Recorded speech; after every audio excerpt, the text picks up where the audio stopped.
La parole est à Monsieur Maor Chiche. Merci, Monsieur le maire. Mes chers collègues, je tenais à intervenir sur cette délibération qui concerne des civils juifs, français, et qui ont malheureusement été exterminés à Auschwitz.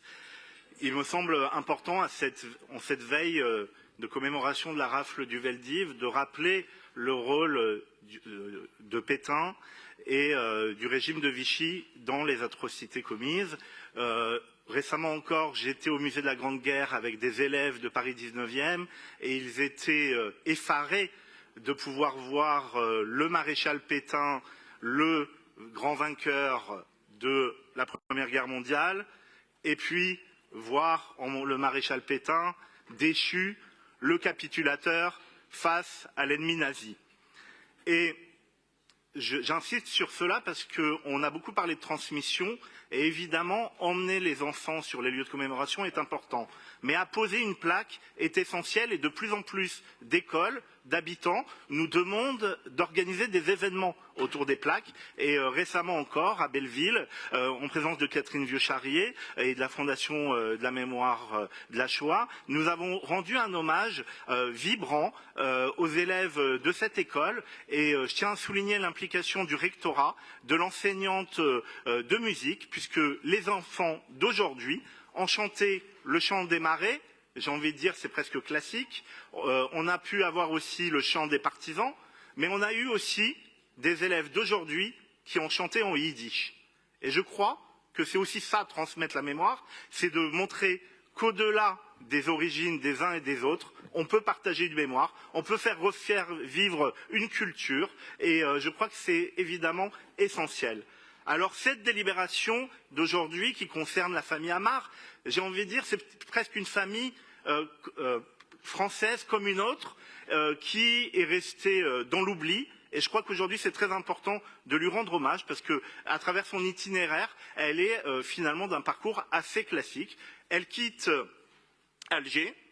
On a ce jeune couple, Camille et Sylvain Amar, qui se marient à Oran en mars 1925. Ils viennent s'installer à Paris et dans le 19e avec leur petit enfant de 3 mois, Georges.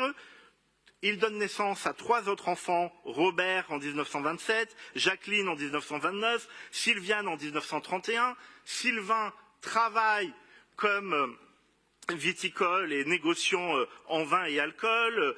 Il a une maison, pour une maison de champagne à Reims. Camille, son épouse, vit paisiblement à Paris et attend régulièrement son retour de ses tournées commerçantes. Et puis, cette vie paisible est fracassée par l'arrivée de la guerre, l'arrivée des nazis aux portes du pays. Et évidemment, ils prennent l'initiative de prendre l'exil. Alors, ils vont d'abord en province, non loin de Limoges, à Nantia, en juin 40. Mais comme beaucoup de Français attachés à la scolarité des enfants, ils vont décider de revenir à Paris pour la rentrée scolaire. Et là, malheureusement, la dureté de l'occupation va se ressentir, puisqu'on est en plein dans le port de l'étoile jaune, les lois anti-juives, la restriction de nourriture. Et malheureusement, la famille, le 27 août 1943, sera à 6h30 du matin arrêtée à son domicile par des policiers du commissariat voisin. Ils seront immédiatement transférés à Drancy, ils feront partie du convoi 59 et dès leur arrivée, ils seront assassinés. Georges Amar, l'aîné des enfants, rentré d'une semaine de congé, ait pu y réchapper. Et aujourd'hui, nous vous proposons de rendre hommage à toute la famille en présentant le texte suivant. Ici vécurent Camille et Sylvain Amar avec leurs 4 enfants, Georges, 17 ans, Robert, 16 ans, Jacqueline, 14 ans et Sylviane, 12 ans.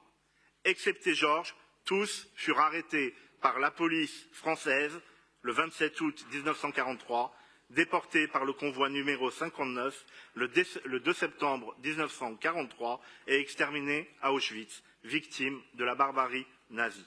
Je vous remercie.